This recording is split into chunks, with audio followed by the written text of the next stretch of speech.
জয়গুরু।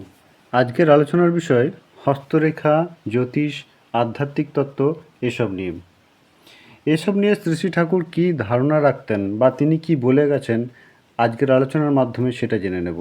আপনারা অতি মনোযোগ সহকারে এই আলোচনা শুনবেন। বিশেষভাবে অনুরোধ জানাই আপনাদের এই আলোচনার শেষাংশ অতি গভীর মনোযোগের সহিত শুনবেন, কারণ শেষাংশে আমাদের দুশ্চিন্তা মুক্তির এক উপায় তিনি বলে গেছেন, কিভাবে কর্মফল এড়ানো যেতে পারে তার উপায় তিনি বলে গেছেন। তাই আপনাদের কৌতূহল না বাড়িয়ে একদম আলোচনার কেন্দ্রে চলে যাই। একবার শ্রী শ্রী ঠাকুরের সম্মুখে হস্তরেখা, জ্যোতিষ, আধ্যাত্মিক তত্ত্ব এইসব নিয়ে কথা হচ্ছিল। শ্রী শ্রী ঠাকুর তার তাৎপর্য সম্বন্ধে বলেছিলেন, আগ্রহের দরুন আমাদের মস্তিষ্কে চাপ আসে, আর তার থেকে আমাদের হাতের রেখা ফুটে ওঠে, কপালেও রেখা পড়ে। আমরাই আমাদের ভবিষ্যৎ সৃষ্টি করি। আমরা হয়তো বুঝতে পারি না কি গড়ছি, কিন্তু হাত দেখলে তার পরিচয় পাওয়া যায়।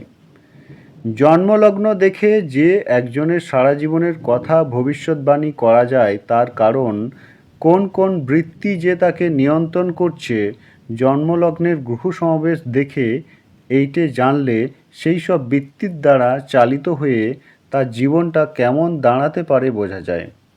একটা গাড়ির চাকার পরিধি যদি জানা থাকে, তাহলে কতবার ঘুরে কত দূর যাবে বলতে পারি।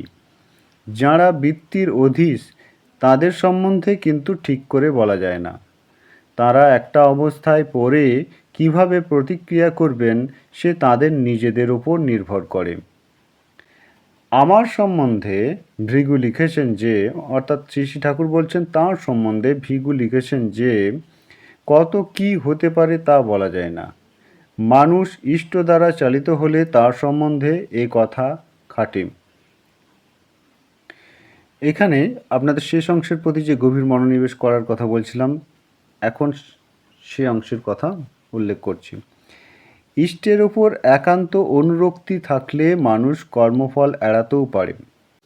ইষ্টের প্রতি অনুরক্তি থাকলে যেমন কর্মফল এড়ানো যেতে পারে, অন্যদিকে অনুরক্তি না থাকলে কর্মফল ঘটতে বাধ্য। সেই কর্মফলে আপনার মৃত্যু থাকলে মৃত্যুও ঘটতে পারে। এমন কথাই শ্রী শ্রী ঠাকুর বলেছিলেন পরবর্তী অংশে, শুনেন।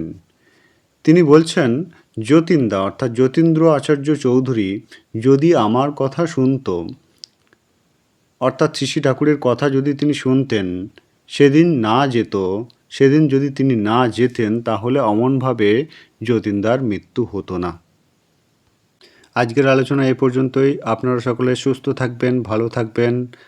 আলোচনা প্রসঙ্গে প্রথম খণ্ড, পৃষ্ঠা 4। জয়গুরু।